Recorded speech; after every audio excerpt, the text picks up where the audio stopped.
Hi everyone, I'm Al Donaldson and I'm a member of the Dutch American Heritage Museum Board. Tonight we're happy to present our first Nights at the Museum for 2025. One of the things we need to do first before we get going too far is, if you have your phone here, turn it off. Usually we forget that little button, but that would be helpful. Tonight we are going to do something a little bit different. Instead of me introducing the main speaker, I'll introduce our very own Dr. Jim Scott, who will introduce our speaker. Our speaker is Bob Boerigter, as I'm sure you all know. Jim and Bob grew up together in Oostburg, Wisconsin. Now, knowing Jim, I would think that he might have a story or two to tell about Bob. But by the same token, I would hope that Bob would tell us something about Jim's dark past. You never know what will happen when old friends get together. Now it's my pleasure to introduce one of the Dutch American Heritage Museum board members, Professor Emeritus at Dordt University, an all-round master storyteller, writer, and good guy, our own Jim Scott.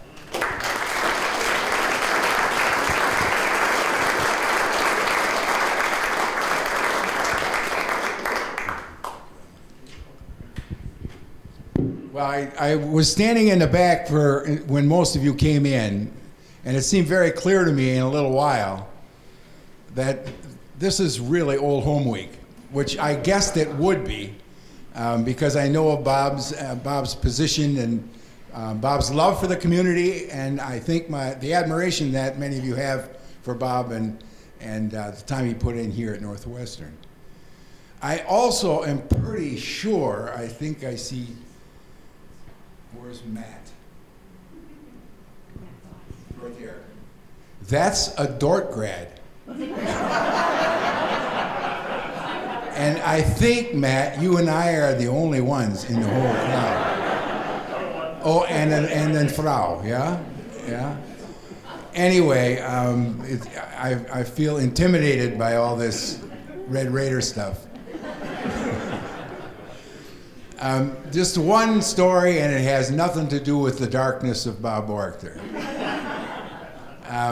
We have, a couple times, we've traveled back to Oostburg, Wisconsin, where we grew up together, for class reunions. And I should hesitate to say this, but I'll tell you. We both had girls from another town. And we used to even double with them. And once we went all the way back 550 miles to Oostburg, Wisconsin, and we were so much in the mood of that high school experience that we didn't even go to Oostburg. We went to Cedar Grove to ride past those houses. That's honestly, it's about as dark. It's about as dark as it gets. So. One other quick story. So one of those times when we were together, then Bob said, well, how about we go see Coach Kolbeck, who was our football coach in high school and was not a young man anymore. And I said, sure, I'll follow along. Bob's would have been much closer to him, and not that I was a long ways away, but it was worthwhile to go. And they started talking about football. And Bob had played quarterback for Oostburg High School class of '66, Flying Dutchman, yay. He was the quarterback. And I honestly and truly, we started talking about what had happened and so forth. And I honestly didn't remember that Bob called all the offensive plays on the field. Now, I haven't been as studious about athletics as I might have been for the many, many years since, but I thought that was really unusual, that the coach would say to the kid on the field, you call the plays. So I said to Kolbeck, I said, holy samoli, did you let him do that all the time? And he said, yes. And I said, well, how long did you do that? I mean, how much after the time we were there did you let your senior quarterback call the plays? And he said, when Bob graduated, I stopped. So I think of that as a testimony, and also a witness to the fact that his superior coaching abilities were obviously perceived by the coaching staff around him at Northwestern so as to bring this rookie back. I don't think he was even shaving at that time. But anyway, here's my very, very good friend from way back when, Bob Boerigter. Thanks, Jim.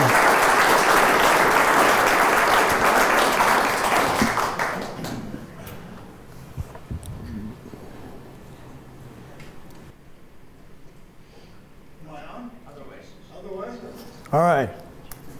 I'm on now, Isaac? All right, great. Thanks, Jim. I could spend quite a bit of time telling you stories about Jim Scott. I'll just tell you one quick one. I was in the classroom when he was discovered as a writer.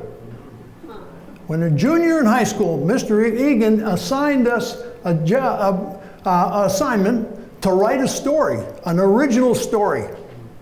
We came in the classroom, Mr. Egan says to Jim, "Jim, I want you to read this story to the class." And he did. And it was good. And as he came back to the seats with the rest of us, Roger, our buddy, says to him, "Where in the heck did you get that story?" Nobody believed he had written it himself. The rest is history. Thanks for being here tonight. You know, there are many who would tell you that January 15, this year, 2025, is among the greatest days in Northwestern's sports history. And some of you are going to say, you got to be kidding me. We lost 2 games to Dordt that day in basketball. That's the date it was announced that Coach Larry Korver had been selected for induction into the National Football Foundation College Football Hall of Fame. Yeah.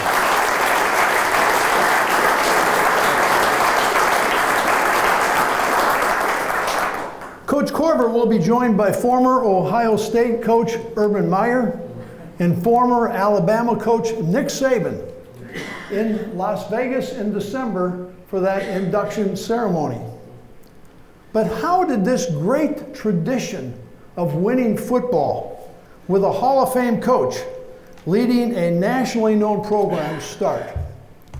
Well, let's turn back the clock. He was a big man. He liked to stroll down the hallway whistling a tune. In addition, his swagger allowed him to snap both of his fingers at this time and take a closed fist, put it in an open hand like he wasn't sure if he was fist bumping himself or trying to clap his hands. I could demonstrate, but I don't have enough room. When he greeted you, it was seldom by your real name. Most of the time it was, "Hey, big guy," or "Hi, buddy." His distinctive mannerisms made him an easy imitating target within Columbrander Hall. Now, due to his physical size, he was referred to by his players as Big Daddy or Big One. Most of the time, it was just the Big One. His name was Jim Welton, and he was the head football coach at Northwestern College. Now, Welton's first year as head football coach was 1960. That was the first year we played 4-year college football. And his team had a 1-5 record. That was followed by a 3-win season in 1961. His 1962 team was 0-8. But there was some optimism after 4 wins in 1963 and a very respectable campaign of 6 wins in 1964. But following 2-6 back-to-back records in 65 and 66, Coach Welton resigned. Now, one could say that during the Welton years, attrition was high and retention and morale was normally low. This was the turbulent 60s, and many young men were using college attendance as a deferment from serving in the military as the Vietnam War was becoming more and more controversial. The college was willing to give at-risk academic students a chance of a probationary semester. Those who were successful academically stayed, and many graduated.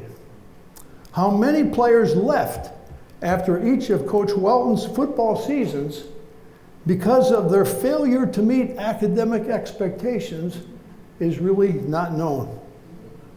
His 1966 team only listed 3 seniors and 3 juniors on the full 40-man roster.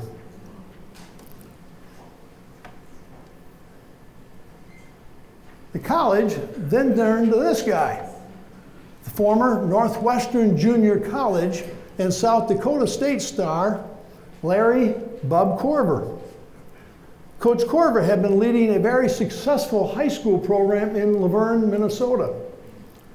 When he took over, the Sioux County Capitol stated in the preseason media article that Korver would be in the middle of a rebuilding program. Now, there were 654 full-time students at Northwestern in the fall of 1967, and Korver inherited many of Welton's roster. Coach Korver's first team listed 39 players from 11 different states. Now, that roster size was pretty typical of the Tri-State Conference during that time, because only about 33 players were allowed on the travel squads. Now, the season did not go well for the Red Raiders. To state that the offense struggled would be quite an understatement. In the opening game, after trailing 30-0, quarterback Henry Hall connected on 2 touchdown passes. The final score was General Beetle, which is now Dakota State, 30, Northwestern 12. In the conference opener in week 2 versus Sioux Falls, the team lost 35-7, with the only score coming when this Orange City native, Paul Lubbers, scored on a 40-yard interception return. Now, the following week, we played Yankton. They beat us by a score of 30-9. We did score a touchdown. Terry Hill completed a 90-yard touchdown pass to a guy named Brady Walker. And then we scored 2 points on a safety. The guy who's in the room tonight from Sanborn, Iowa, John Hawk, who tackled the Yankton quarterback in the end zone. Well, what happened next? 4 consecutive shutout losses to Westmar, Tarkio, Concordia, and Dana. Now, the defensive star in the Dana game was a freshman from Rock Rapids named Earl Bumgars. Earl was in on 16 defensive plays in that particular game. Now, entering the final game of the season 0-7, we played Midland here at home. On the first offensive play of the third quarter, this Orange City running back, Jan Beloit, scored on a 45-yard run. Our extra point was good. We led for the first time all season, 7-6. But we couldn't hold it. Next thing you know, we were down 19-7. But a touchdown pass from Terry Hill to Mark Vermeer from Sioux Center. And then we had another drive. Key play on that drive, a pass from Terry Hill to Henry Hall, put the ball on the 8-yard line. At that point, Hill connected with Earl Bumgars, the defensive star, for a touchdown pass. That tied the game at 19-19. The extra point, no good. Well, overtime had not come to college football in 1967. A post-game film review on Monday revealed that Bumgars was technically an ineligible pass receiver. Instead of being lined up on the end of the line of scrimmage, one of our wingbacks had moved up next to him, making him ineligible to receive a pass. But this alignment was not noticed by the game officials. So it was a correctable error. It was an error that could not be corrected. The final score stood. That touchdown pass, caught by Earl Bumgars, kept us from having a winless season. And that started a tradition that is still present today. Now, Northwestern would never again have a winless season. Let's talk about some things that have happened since 1967. All right? We've never lost more than 5 games in a season since then. The 1968 team, the very next year, won 7 games. That was the most victories of wins over losses of any college program in America. The 1969 team also won 7 games. They were a record-breaking team. They established 22 records that particular season. Now, a couple of those are very significant, and one was this one right here from this guy from Orange City named Dave Mylink. Dave Mylink established a record for punt returns that season of 36 yards per punt return. The word became amongst all coaches is you simply don't punt to Northwestern. In one game, the opponent punted 7 times. 5 of those punts went out of bounds. The other 2 punts we fielded. They both resulted in touchdowns. If you look at the NAIA record book today, Dave Mylink's record from 1969 still stands. Now, 1969 was also very important because it was the year of the forgotten footballs. The forgotten footballs? These 2 guys right here, Marlon Viss and Mike Albers, were members of the baseball team. And they were serving as the team managers in 1969. And of course, it's their responsibility as the managers to make sure all the equipment gets to every game. Well,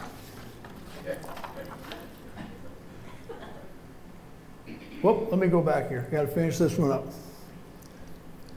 It's interesting that when we arrived at Miller Park in St. Paul, Minnesota, to play Bethel, the look on each other's face, a bit of a surprise to discover that the footballs were still in that bag back in the locker room in Orange City. It's providential that there are no audio tapes available today.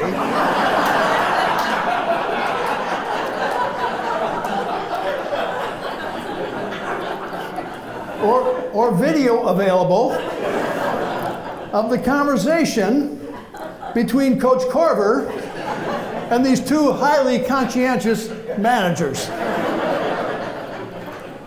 Now, fortunately for us, Bethel College had access to some footballs that were owned by the Minnesota Vikings because the Vikings used Miller Park as one of their practice sites. So we were able to warm up, play the game, and we won. Now, I want to show full respect for these guys. Both have had outstanding careers. Mike, by the way, if you didn't know, later that year was named the outstanding student teacher in the class of 1970. In addition to that, see, this is Mike hitting at Veterans Park. This, I believe, is the time where he hit the game-winning walk-off home run. So these guys were baseball players of real significance. Now, what were some other highlights of the Corver era? Right? His 1970 team would beat Westmar for the very first time. There were years we thought we would never beat Westmar. Westmar would never beat us again until 1994. In addition to that, when we beat Westmar in 1970, Dave Meilink scored 4 touchdowns in that particular game. In 1971, we won our first conference championship. Following 1971, he saw his nephew Kelvin drafted in the 2nd round by the Oakland Raiders. His 1972 team went undefeated and went to the national championship game. One of the players who scored the touchdowns that game is sitting right over here, Mitch Bengard. The 1973 team was also undefeated and started the year beating his other alma mater, South Dakota State. And of course, they became national champions. The 1983 team were also national champions. Coach Corver would lead the team for 26 seasons, put us on the map as a nationally prominent program, a Hall of Fame career. He coached 295 games, yet only once did his team prepare for warm-ups without any footballs.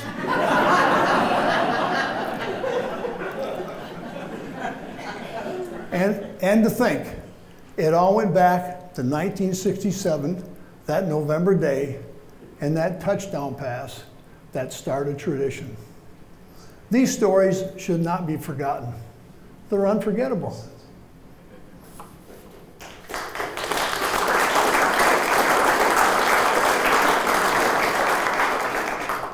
One quick follow-up before I go to my next story about names mentioned. Mention the name Henry Hall as a receiver.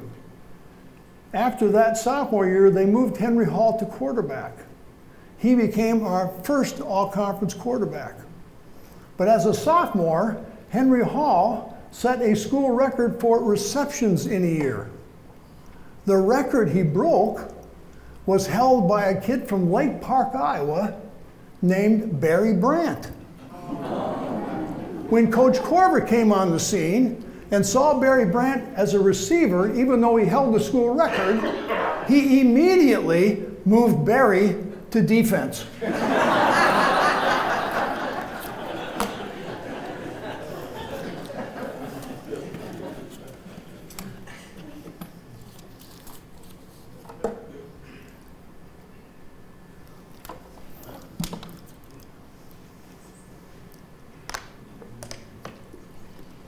Okay, let's talk about travel.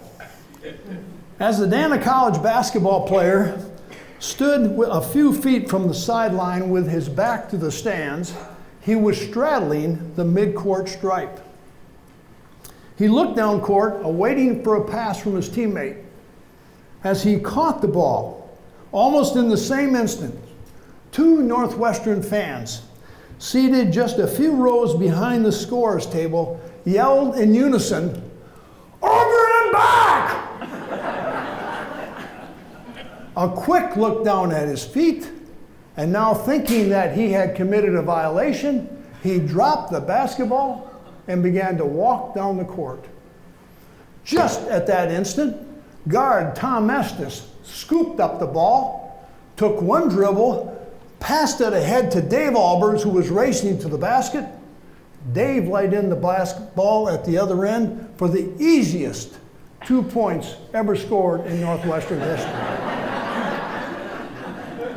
At this point, the officials stopped the game. Dana protested.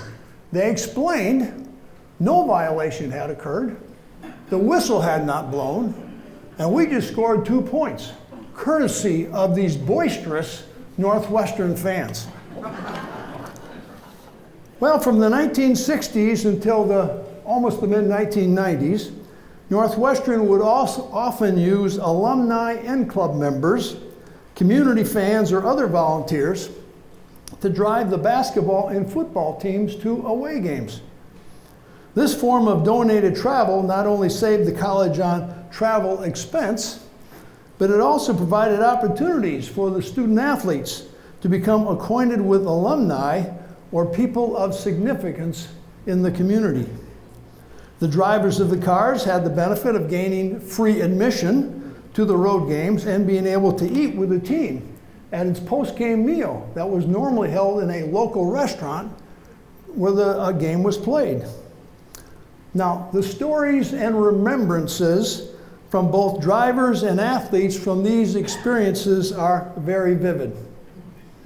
Players were always happy to be assigned to Mr. Del DAHM's car. Mr. DAHM was the Orange City postmaster, and he always had a nice big vehicle. And because we assigned 3 players to each back seat, that gave you lots of leg room, very comfortable travel. Mr. Art Yunker was an Iowa highway patrolman. Mr. Yunker was likable and interesting, specifically if you get him to tell a few law enforcement stories. But he was an ardent believer in the law. And so he would not drive 1 mile an hour over that speed limit. Players riding in his car rode with fear that they might not get to the game on time.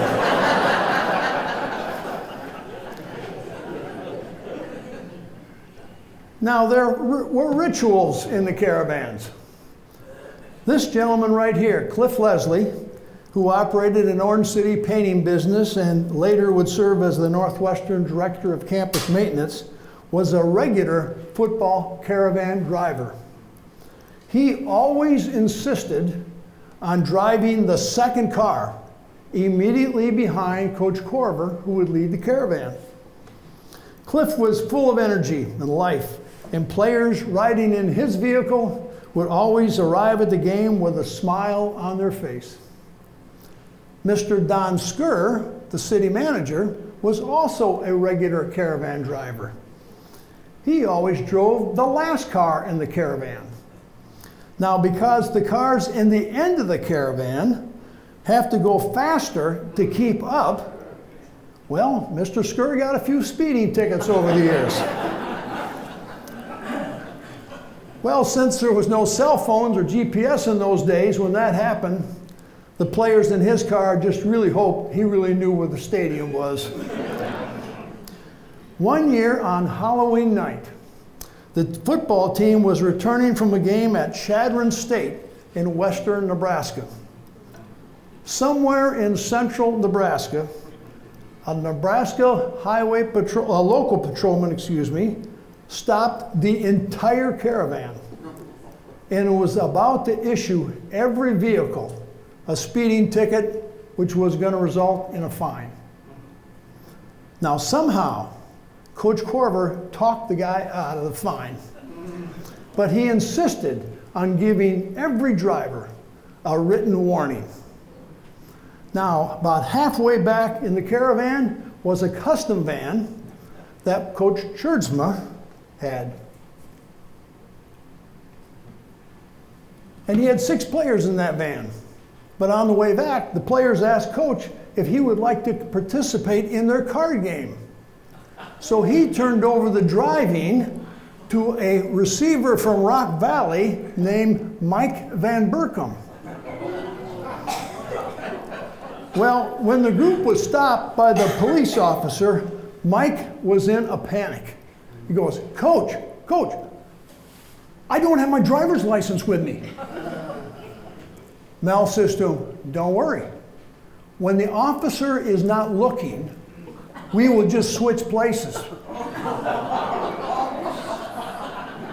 So the officer, unknowingly, gives the written warning to Coach Cherdsma.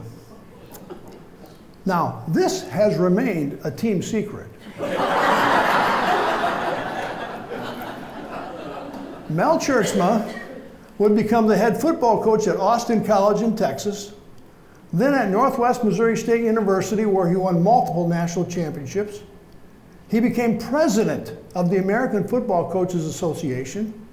He has already been inducted into the College Football Hall of Fame. Mike Van Berkom, upon graduation, had entered into a career in law enforcement.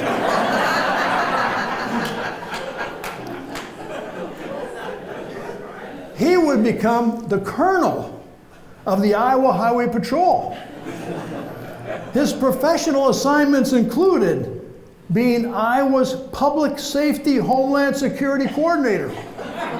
He was our top law enforcement officer. As Mel's coaching awards and Mike's professional promotions were being considered, and those detailed security checks, background checks conducted, the situation that night in Nebraska was never revealed. Now let's go back to Dana. As the Northwestern basketball team ate their February 1973 post-game meal in a restaurant in Blair, Nebraska, the two Northwestern fans expressed pride to the team about the play they claim changed the game. Who were those fans? Prominent attorney Earl Clay and clothing store owner Wally Lurs. They were the drivers for the basketball team that night, and they were the two fans that loudly and convincingly, but wrongly, yelled over and back. The final score of the game was not close. We won by over 20 points. But it was a basketball play that Wally Lures and Earl Clay and two future Northwestern Hall of Fame players, Tom Estes and Dave Albers, who's here tonight, would always remember. Now, as time went on, the practice of using cars and donated travel for college athletics teams subsided. The travel squads got so large, it became difficult to get enough drivers to accommodate the teams. In addition to that, legal liability became an issue, as college insurance policies insisted on certified and approved drivers. The use of big bus charter commercial carriers became very prevalent. And the post-game meal protocol changed. With the delivery pizza business, fast food industry now makes it very easy for these post-game meals to be delivered right to the game site. And they can eat them and eat their meals in the locker room or on the bus on the way home.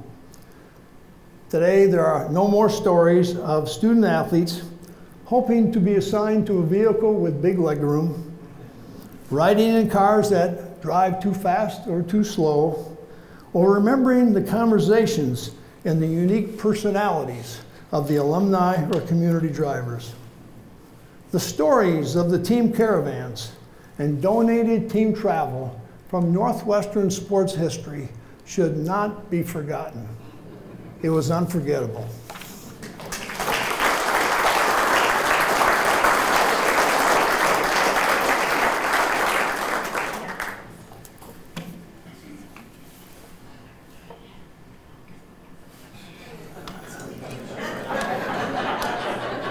Bet you didn't expect this one, did you? As the Northwestern football team arrived at the site of a game, a road game, a host for the home team greeted them. After giving the team direction to the locker room, the host asked, "Do you have an athletics trainer with you today?" The response was a bit startling. "No, we brought along our own mortician instead."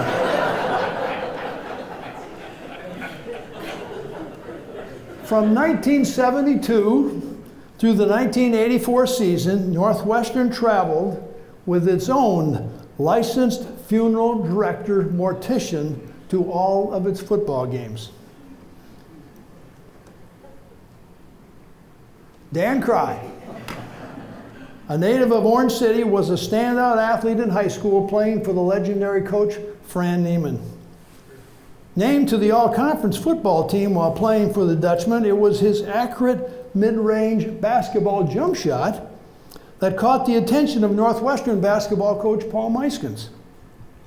Upon the offer of a modest basketball scholarship, Dan committed to play for the Red Raiders, where he would follow in the footsteps of his father, Mert Cry, and his uncle, Russ Cry. Both had been stars during the Northwestern junior college days. Now, determined to go off to college, he made plans to move into Kohlenbrander Hall, where he would spend the next 4 years of his life.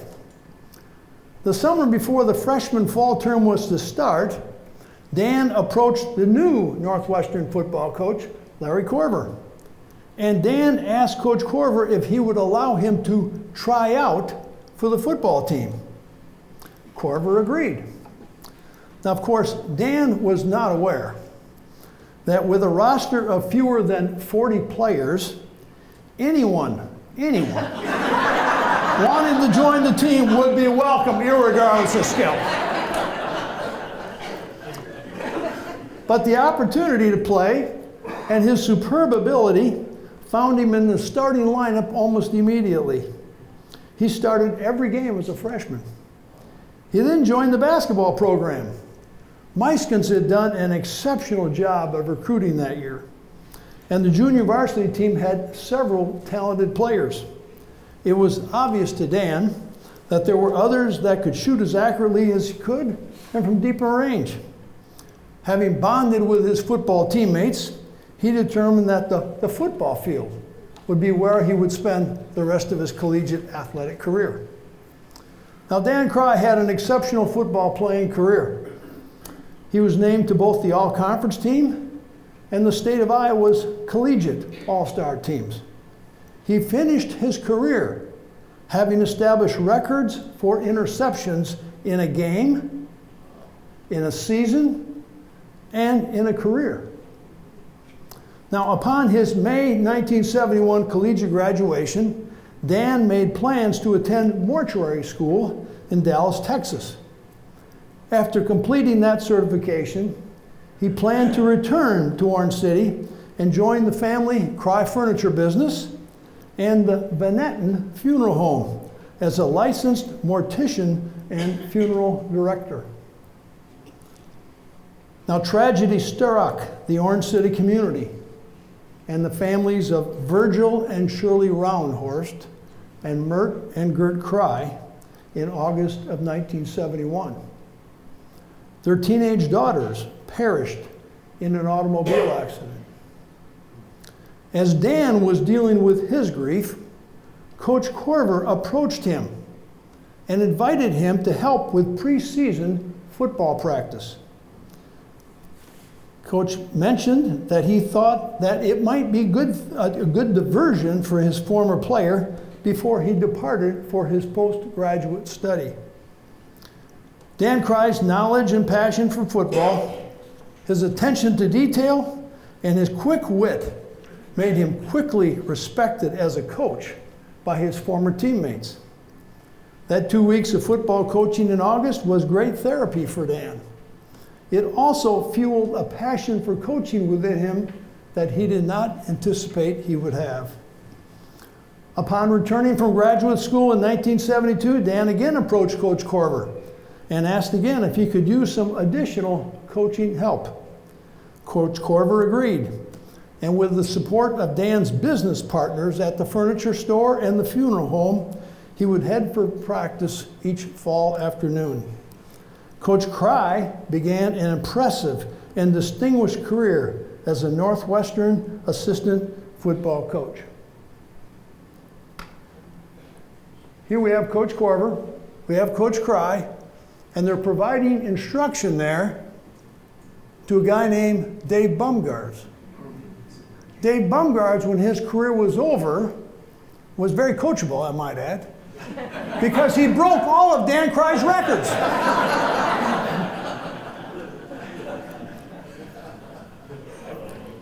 Anyway, Dan had an impressive and distinguished career as a Northwestern assistant football coach. Pretty soon, Coach Korver turned all the defensive play calling over to him, and he became our defensive coordinator. During his era as the defensive coordinator, Northwestern would win 8 consecutive conference championships.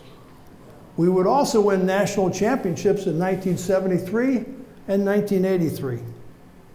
Now, by the time the 1984 season came to an end, there had been many changes in Northwestern football and in the life of their mortician defensive coordinator. Now the full managing partner of the Cry Furniture business and married with a family, Dan's personal commitments as well as his business responsibilities made it difficult for him to commit to coaching. Additionally, the staffing model at the college now allowed Northwestern to hire full-time staff to coordinate offenses and defenses. Dan Cry stepped away from football coaching following the 1984 season. He had coached in 143 games for the Red Raiders. During that era, we won 82% of those games. Now, sometime in the 1980s, colleges began to hire full-time athletic trainers. When the question was then asked of traveling teams, do you have a trainer with you? The answer was always yes. It's hard to imagine any football practice or game being conducted today without a certified athletic trainer being present. The legend of the mortician defensive coordinator at Northwestern is true. That story should not be forgotten. It's unforgettable. Dan Cry.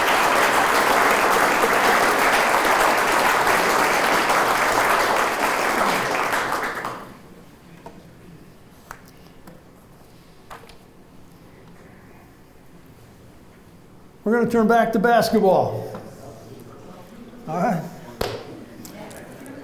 Following my team's 88-86 victory over Briar Cliff, I was asked by Tom Jewell in the post-game radio interview to comment about the play of Rolando Frazier. I replied in a very profound way. I said, well, he only scored 56. The February 1980 game was one of many memorable games in men's basketball between Northwestern and Briar Cliff. Now, there are many factors needed to produce an athletics rivalry. Certainly, competitive games are essential. Westmar was considered our first athletic rival.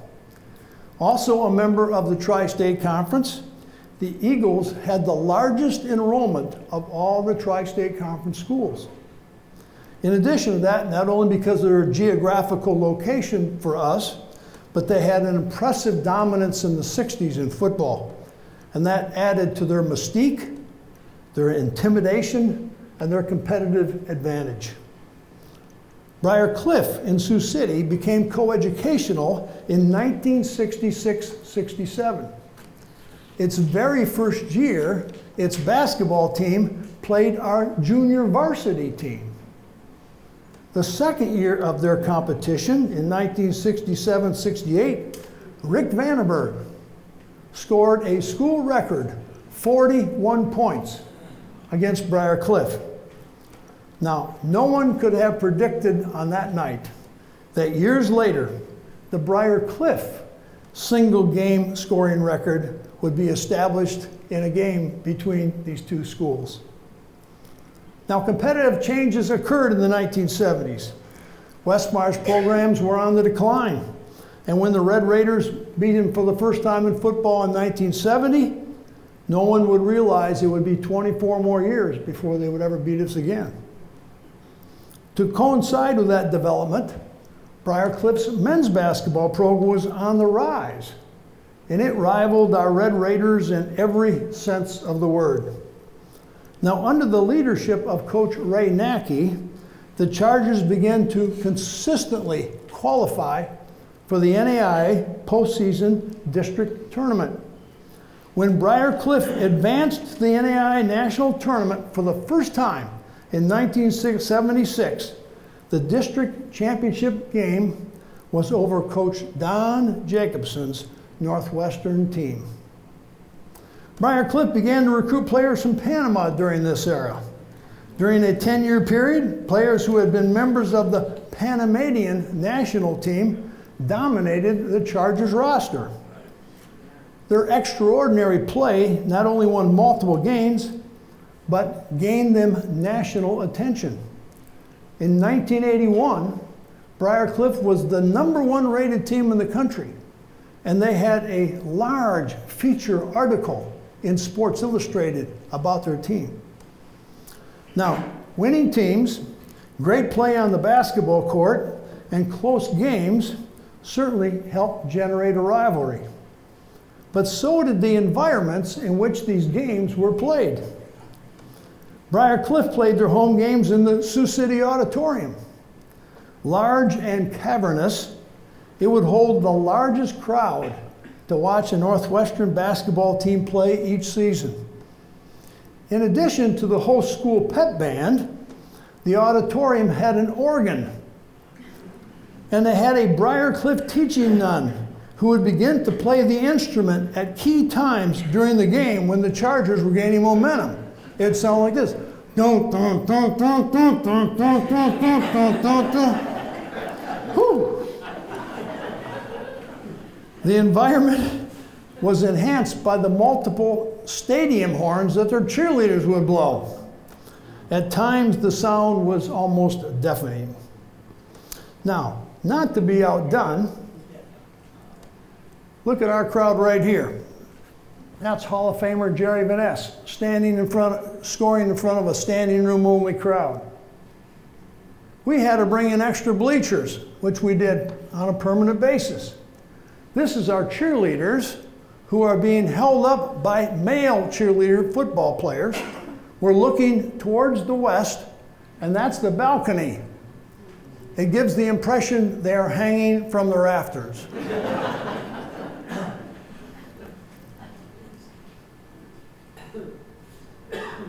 Recognize that guy in the middle? That's Dave Albers right there, along with Jim Woudster and Barry Cheatham. All these guys here came down off the stage following a victory to celebrate that right there. Now, not to be outdone by Briarcliff, we were also having great success on our home basketball court. So we put that seating on the west side as well as on the east side. Now, fully cognizant that the Briarcliff players were from Panama, okay, our students would dress for that game in Caribbean-style clothes.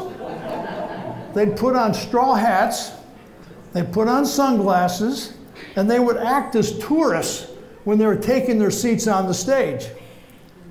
They were loud and they were raucous. They were festive and they were enthusiastic. They generated lots and lots of excitement. They were intimidating to the best of opposing teams. In retrospect, I would also say the behavior that they exhibited, I'm embarrassed that we tolerated. Now, Briarcliff had been to the national tournament for 4 consecutive years when they arrived in Orange City for that February 1980 game.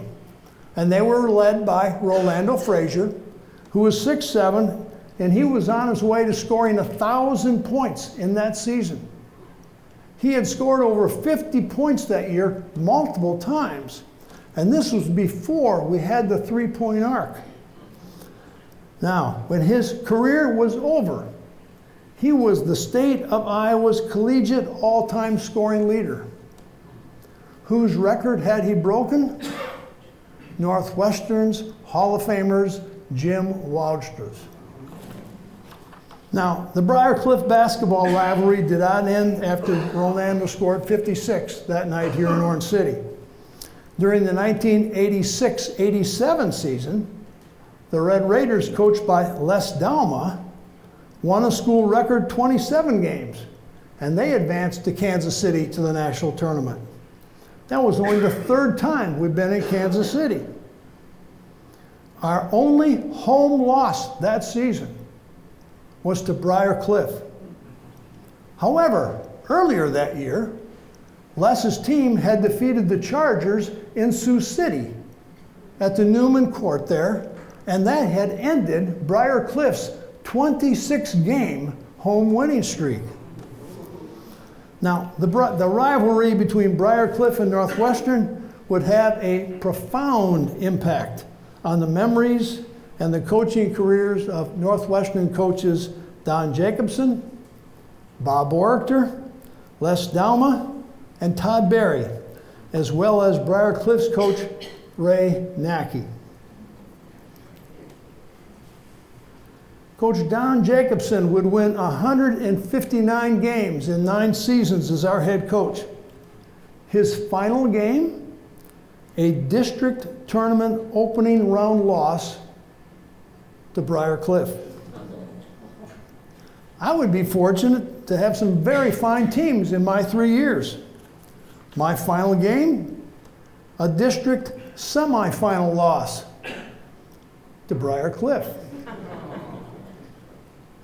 Coach Les Dauma would win 158 games in 9 seasons. His final team also won 20 games. His final game, a loss in the district finals to Briar Cliff. Coach Ray Nackey would serve for 27 seasons as the Briar Cliff head coach. He would win over 500 games during that time. His final regular season loss in 1997 was to Northwestern, coached by Todd Berry, in a game played in the Bultman Center here at Northwestern. Todd Berry directed our basketball team for 10 seasons, won nearly 20 games every year. He left following the 2000 season to accept an athletics director position at Wayne State in Nebraska. Ironically, he completed his professional career as the head basketball coach at Briar Cliff University. His seventh and final year, its season would end at the national tournament. That same day, Northwestern also played in the national tournament, as both teams had advanced to the final site on that year. Since 2002, both Northwestern and Briar Cliff have been members of the Great Plains Athletic Conference. The two schools have competed annually in multiple sports, including football. Collegiate playing rules no longer permit the use of artificial noisemakers and playing of instruments while a game is in progress. Additionally, the commitment to sportsmanship, shared by the GPAC and embraced by both of these schools, has maintained game environments that are enthusiastic but far more cordial. The winning traditions of these two schools in basketball has continued. Since 1983-84, Briar Cliff has won 78% of the games on their home court. We have now played in the Bultman Center for over 25 years, and we've won nearly 80% of all of our games there. The night Rolando Frazier scored 56, and the men's basketball rivalry between Northwestern and Briar Cliff should not be forgotten. It was unforgettable.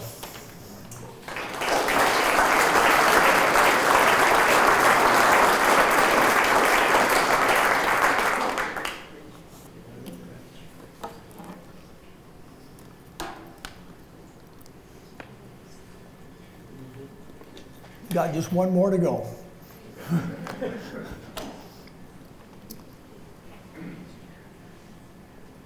Oh, here's Todd Berry. Here we go. During the past academic and athletic year, the Great Plains Athletic Conference, or the GPAC, as most of us refer to it, proudly celebrated its 25th year of competition. The GPAC has become a great small college athletic conference. In fact, there are many out there that would say that the GPAC is the SEC of small college athletics. But how did this all start? Northwestern would begin to play 4-year intercollegiate sports in 1960. That same year, the school became a charter member of the Tri-State Conference. Since the 7 conference member schools were located in 3 different states, the name Tri-State was adopted. Yankton College Greyhounds, the Sioux Falls College Braves were the South Dakota representatives. From Nebraska, we had Concordia Teachers College Bulldogs, the Midland Lutheran Warriors, and the Dana College Vikings. And from Iowa, we had the Westmar College Eagles and Northwestern. The league sponsored men's sports only. Remember, there were no women's sports during this time. Okay? And initially, all the schools sponsored the sports of football, basketball, baseball, and track and field. The spring sports of tennis and golf were soon added, and in the late 60s, we began to run cross country. The league was balanced and competitive. During the decade of the 1960s, Northwestern and Sioux Falls College were the only schools not able to win a football conference championship. Ironically, today, they are the only schools that participated in the Tri-State that have actually won national championships in football. In addition, this team right here, the 1972-73 Red Raider basketball team, is the only men's basketball team in the history of the Tri-State Conference, 20-year history, to go through the entire conference season undefeated. Now, I could spend a lot of time talking about this team. Okay? We have 3 of the guys from that team here tonight. All right? Mitch Bengard is here. Mitch Bengard not only played on this basketball team, but he is one of the guys that scored a touchdown in the 1972 National Championship football game. All right? Harry Vanderpool is here. Harry Vanderpool not only was a fine player, but he was a member of the Singing Raiders, the quartet that ministered during that season by going around and singing in churches. Dave Albers is here. Dave not only was a great basketball player, but he also was an outstanding baseball player. And of course, it seems like wherever you go in Orange City these days, there's an Albers playing. And they're all related to this guy and the guy that forgot the footballs.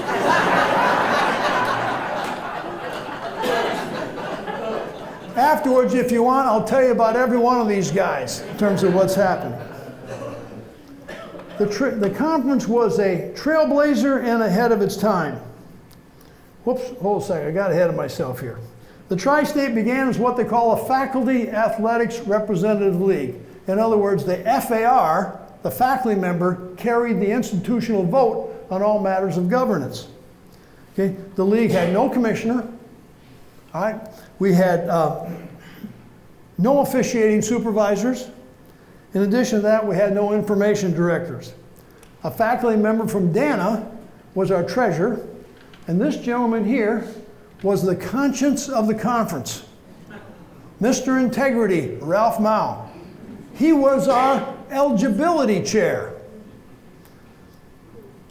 Now, we were ahead of our time in this particular league.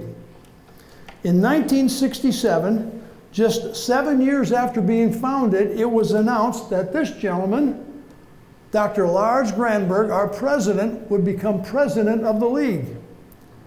Having a sitting college president serve as the president of an intercollegiate athletic conference was simply just not known and was not normal during that time. Additionally, a few years later and prior to Title IX, it was announced that the league said that they would sponsor women's sports. That never came about. However, in 1967, under the auspices of the Tri-State, a women's Little Olympics was held in Yankton, where they had competition in track and field, tennis, badminton, archery, table tennis, and golf. Now, the Tri-State also used the conference structure for other forms of competition. From 1963 through 1965, the Tri-State Conference had an annual speech contest. The league was expanded for that event, and we included both Waldorf and Dordt College. The final results were reported on the front page of the Beacon, the Northwestern student newspaper. And then in 1966, they had their first chess tournament. and we had both faculty divisions and student divisions. Whoops. And this is the Tri-State Conference chess champion, Dr. Silvio Scorza.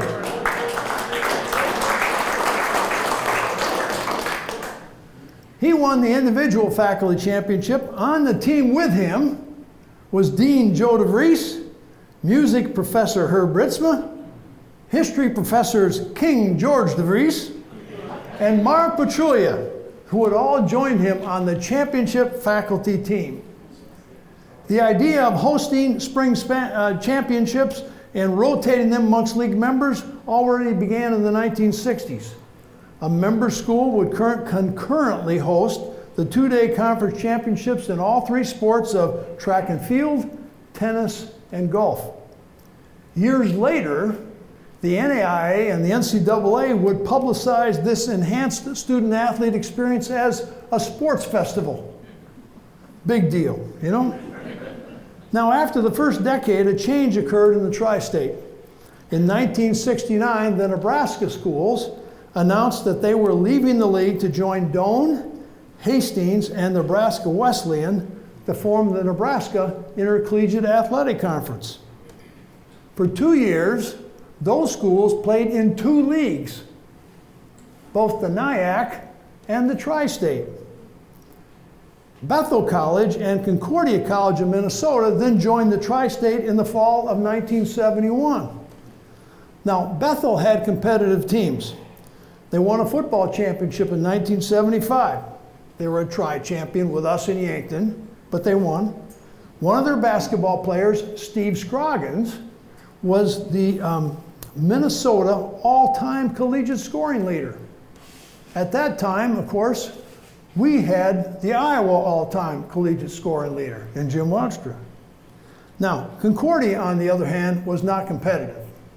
They never beat us in one game. We only played them for 3 years in football, and we outscored them 120-24. Now, when Bethel departed the league in 1977, the name Tri-State was no longer applicable, but we kept using it anyway. Right? There was a time then that we even invited Dordt to come in the league and participate even though they didn't play football. We crowned our last champion in football in 1980 and our last basketball champion in 1981. The 20-year life of the Tri-State was over. Now, what was happening in women's sports? In 1972, Title IX was passed, and at that time, the Iacota Conference was formed. And they sponsored sports of volleyball, basketball, softball, track, and tennis. Now, following the end of the Tri-State, Northwestern's men's teams basically played an independent schedule for 10 years, focusing primarily on NAIA and independent state of Iowa competition. There was a brief time when the Iowa NAIA schools formed the Men's Basketball Scheduling Alliance, they called the conference, but they really didn't have any official governance, rules, or a name. Meanwhile, the Red Raider women continued to play in the Iacota. The entire Red Raider athletics program then joined the Nebraska Intercollegiate Athletic Conference in 1992. Both men's and women's programs joined that particular league. Admission to the league required a unanimous vote of the members. It was very difficult to get in. Efforts by Westmar failed. Upon its admission, the NIAC rebranded itself the Nebraska-Iowa Athletics Conference. Now, a big change occurred in postseason play in 1993. The districts that we had all went away. And our qualification for postseason all then began to be affiliated with conferences. So it became attractive to have expanded leagues. If you had 6 league members, you got 1 berth. If you had 10 league members, you got 2 berths. And as a result, we expanded and waived the rule of having to have football. Mount Marty and Dordt joined. Sioux Falls came in, and Dakota Wesleyan, and the Great Plains Athletic Conference was born. A year later, Briar Cliff joined. Today, the Great Plains Athletic Conference is considered one of the finest in the country. The leadership of its commissioner, Paul Clark, is exceptional. The student athletes graduate at a high rate, and they provide a fine postseason tournament experience for everybody else. They're absolutely awesome. 3 of the current members of the GPAC, Concordia, Midland, and Northwestern, still all have their roots in the Tri-State Conference. If you look at the logo there, the logo initially stood for 3 states. But there are some of us who say those 3 stars stand for the roots of Tri-State, Nebraska Intercollegiate Conference, and the Nebraska-Iowa Athletic Conference. The GPAC is great, but the Tri-State Conference should not be forgotten. It's unforgettable.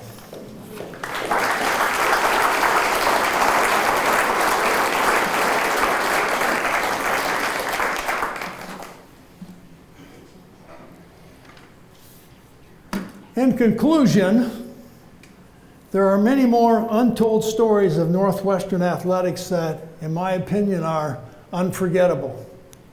We could talk about the Tulip Relays. The Tulip Relays was the official start of Tulip Time for 5 years, always on a Monday night. Okay? We could talk about our only Olympian, Fernando Abogadas, who competed against the legendary Dick Fosbury at the Drake Relays. His high jump record still stands today. We could talk about our men's golf program, started in the 60s by Mr. Northwestern, Paul Meiskens. But in 1974, with a team of players from Sioux County, Bob and Brad Vermeer from Sioux Center, Jeff DeHaan, Jay Huizinga, and Jim Woudstra from Orange City advanced to the first time for the national tournament. We could talk about the Singing Raiders, that quartet from that 72-73 basketball team that had a ministry by going around and singing in local churches. We could talk about the forgotten student, a guy who was here such a short time, hardly anybody ever remembers his name. And we could talk about the multiple Hall of Fame sport athletes we have that participated and excelled in more than one sport. And then, of course, we could talk about the old multi-purpose auditorium that sometime during the Les Dalma era became known as the Old Barn. And then we could talk about what are the roots of our motto, honoring Christ through athletics, which, in my opinion, can be traced to a coach in the 1970s, but not our current Hall of Fame football coach. These are all stories that I hope will not be forgotten, because someday I really believe they're unforgettable. Thank you.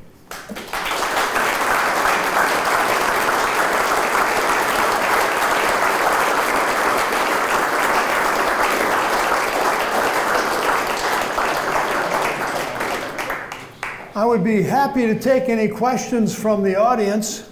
On the other hand, you've been here a long time, so if you need to move on, feel free to do that.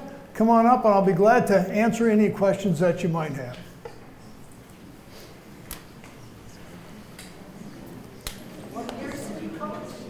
What years did I coach? I arrived at Northwestern in 1972, okay, and I coached here. Stay back. I coached here through 1981. Now, there were 2 years I was not here. I took a year off to work on my doctorate degree, and then for 1 year I served as the athletics director and head basketball coach at Whitworth College. So I left in 1981. What did you coach when you were here? What did I coach when I was here? The question is, what did I not coach when I was here? Well, I helped Coach Corbin with football for a few seasons. I coached basketball. I was the head baseball coach for a couple of years. I was the cross-country coach 1 year. I also was the golf coach. Now, let me clarify that on the golf. I was fortunate to be the golf coach during an era where they had what they called the no advice rule. In other words, you could not give any advice to your players while they were participating, which my golfers all really appreciated at that time. The Singing Raiders. Who are the Singing Raiders? Okay, the Singing Raiders were Dave Sickma, Harry Vanderpool, Roger Kempers, and then a gentleman named Wayne Van Hoevelen, who they got out of the dorm. And their accompanist is right back there, Miriam Corver Hector. Now, the story is that Miriam was not that serious about Dave Hector at that time. And so these guys went and tried to recruit her thinking, you know, maybe that could lead to something. And she did accompany them, whatnot, and what they did is they entered the homecoming talent show contest. And they were good.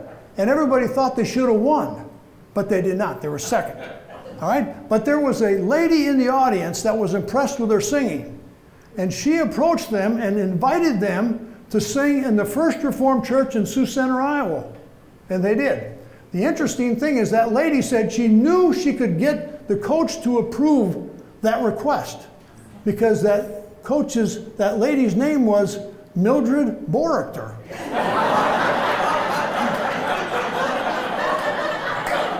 And they discovered them. Now, so that was the story on the Singing Raiders. Miriam, by the way, that year won a contest and played Gershwin's Rhapsody in Blue with the Sioux City Symphony. Right, Miriam? All right, okay. One of the fun things about the Singing Raiders is that year we were playing in Yankton, South Dakota. Okay, and in that particular night, they played the national anthem just before tip-off. And as they were going to do that, Dave Sickman was going, Roger, Harry, get over here, quick! And he lined them up, and these guys sang the anthem basically in harmony. The national anthem never sounded better in Yankton, South Dakota. And just before we're done, the referee says to me, Coach, I have no idea if your team can play, but they sure can sing. Yes? I'm wondering if you could have everyone who's played sports for Northwestern College in this room stand up. Okay, the request is anyone who has played for Northwestern in your career, please stand up. All right, look at these guys.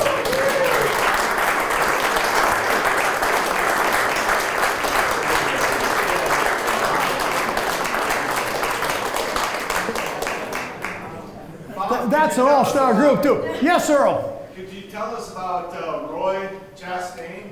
Oh, boy. Okay, Earl asked if I could tell you about Roy Chastain. Roy Chastain is the name of the forgotten student. Okay? And that's in the book. Okay? It's in the book. And really, there's two parts to the story. One is a little bit of the story of a guy named Dennis Carroll, who was the coach who recruited him. Okay? And then the story about Roy Chastain. All right? Roy, in a nutshell, he interrupted my class. Okay? Interrupted my class. And I had a guest lecturer that day who was always there. And that guest lecturer was a gentleman named Don Ford, who was an Orange City accountant. And he was an official. And he remembered just before he died, he and I talked about that night that Roy Chastain came in to our class. And it's a sad story, quite frankly. So that's a story for another time. Thanks for asking, Earl. So, anything else? We have an announcement, I believe, yet. Thank you. Thanks for your attention, everybody.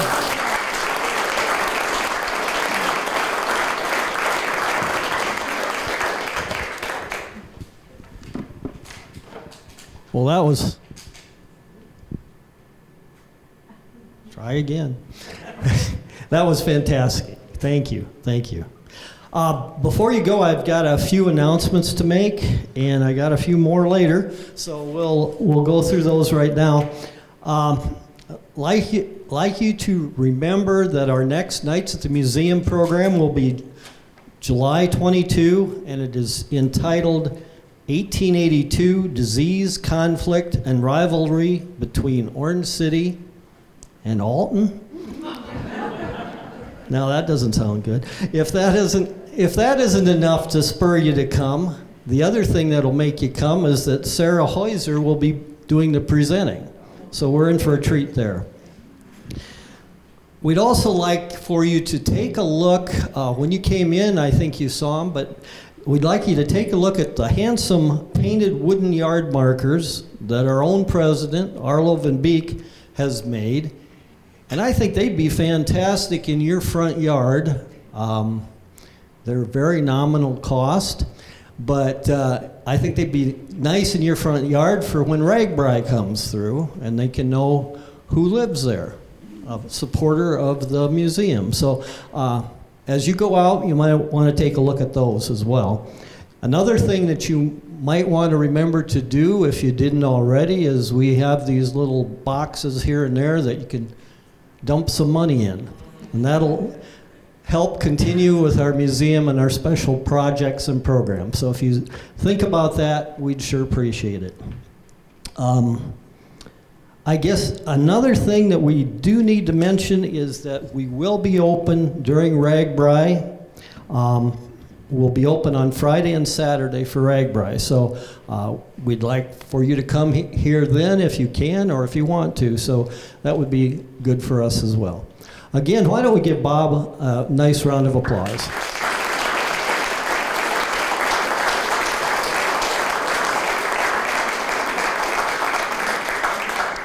Well, thank you and good night.